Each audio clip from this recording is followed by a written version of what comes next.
This is from the gospelcoalition.org. Six Cracks in a Secular Worldview, January 4, 2018, by Rebecca, and my apologies for butchering the surname, my apologies in advance. Rebecca McLaughlin, Laughlin, Laughlin. So that article goes, "You think what I believe is crazy, right?" I said to a Jewish atheist friend. His girlfriend kindly intervened. "No, he doesn't think that." "Yes, he does," I said. "I believe that the whole of human history hinges around the first century Palestinian Jew who died on a cross and was raised from the dead. That's crazy, right?" My atheist friend agreed. "But the problem is," I responded, "I think you believe crazy things too." When our friends hear the claims of Jesus, they wonder why we believe such fantastical things.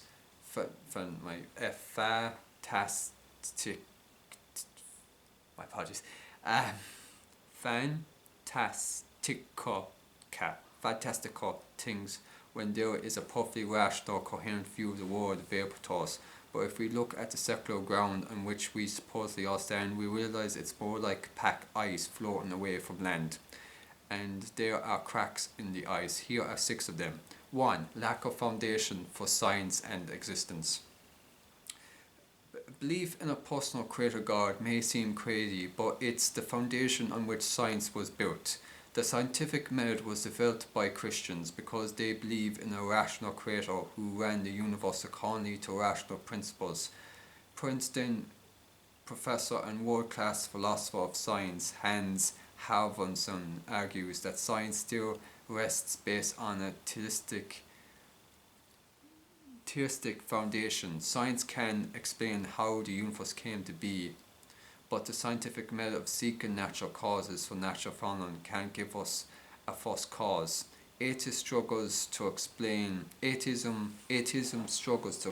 why there is a universe at all, or why the universe follows rational laws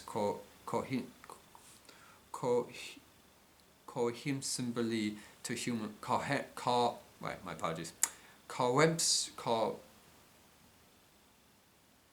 And English is my first language, apparently.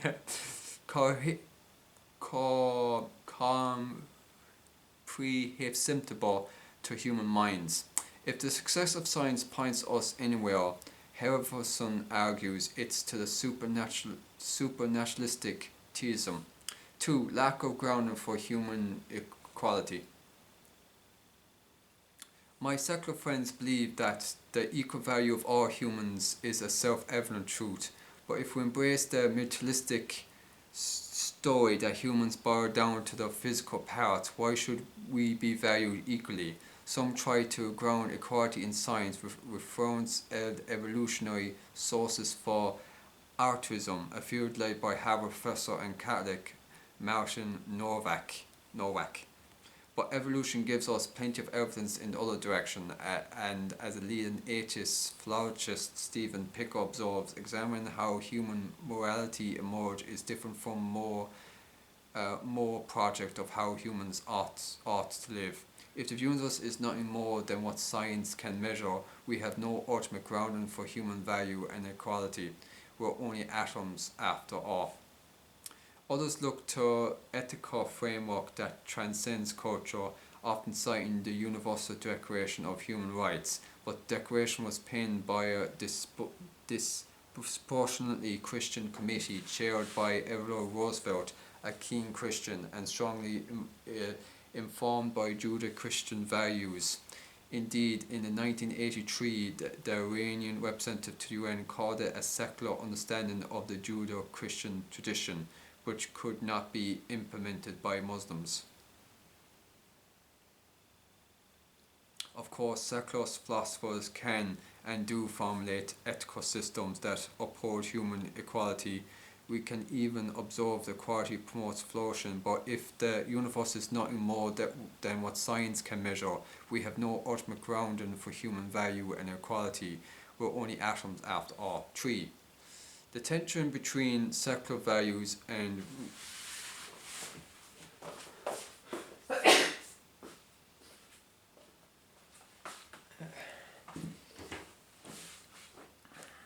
three.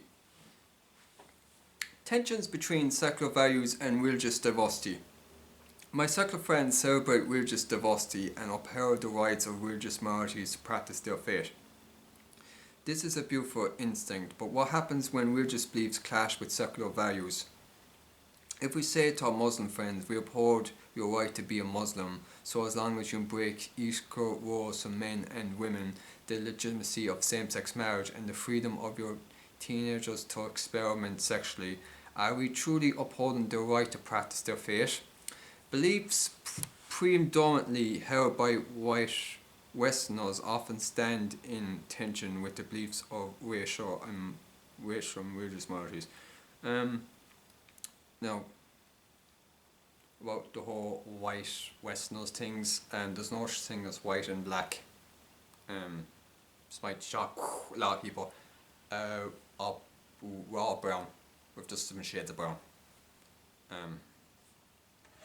Like, my skin doesn't look anything this white. This is white.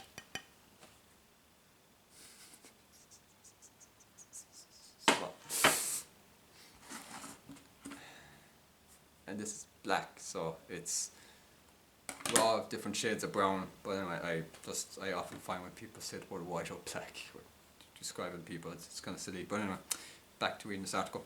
Nicholas Kristof challenged his tribe in the New York Times. We, liberals, want to be inclusive of people who don't look like us, so as long as they think like us. My non-Western immigrant friends from a range of religious backgrounds often struggle with the sense that a secular worldview is being thrust on them and their children. Of course, this doesn't mean secular liberal ethics aren't right and shouldn't be enforced. Perhaps they are, but we must recognize their beliefs predominantly held by white Westerners, and they often stand in tension with the beliefs of racial minorities. Again, okay. I find the word white Westerners hilarious. Westerners, people who are mostly descended from the tribe of Japit. Japit Sheminham. 4. Completing needs for objective truth and religious relativism.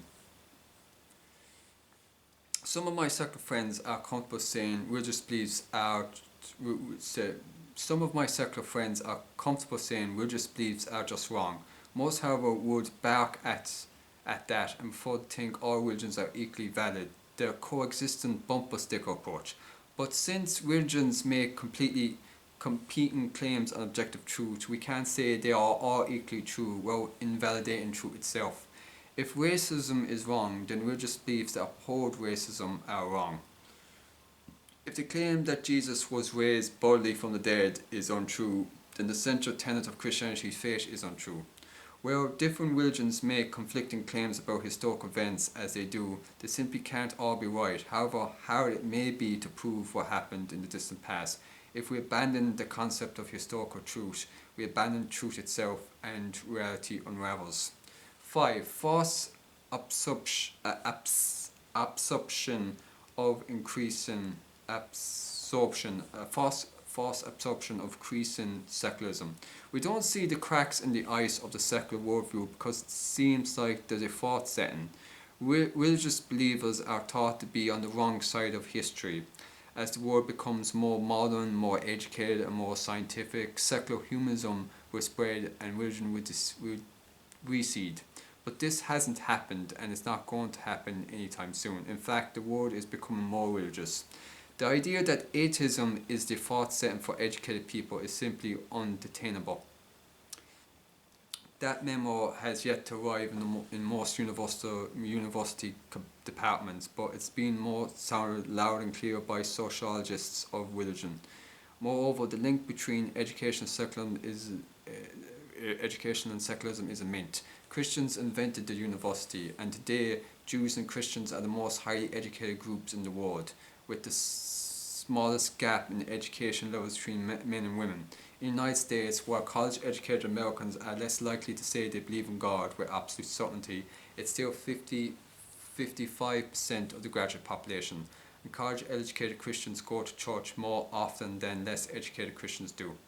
The idea that atheism is the default setting for educated people is simply untenable. 6. A false assumption. False assumption that less religion is good for society.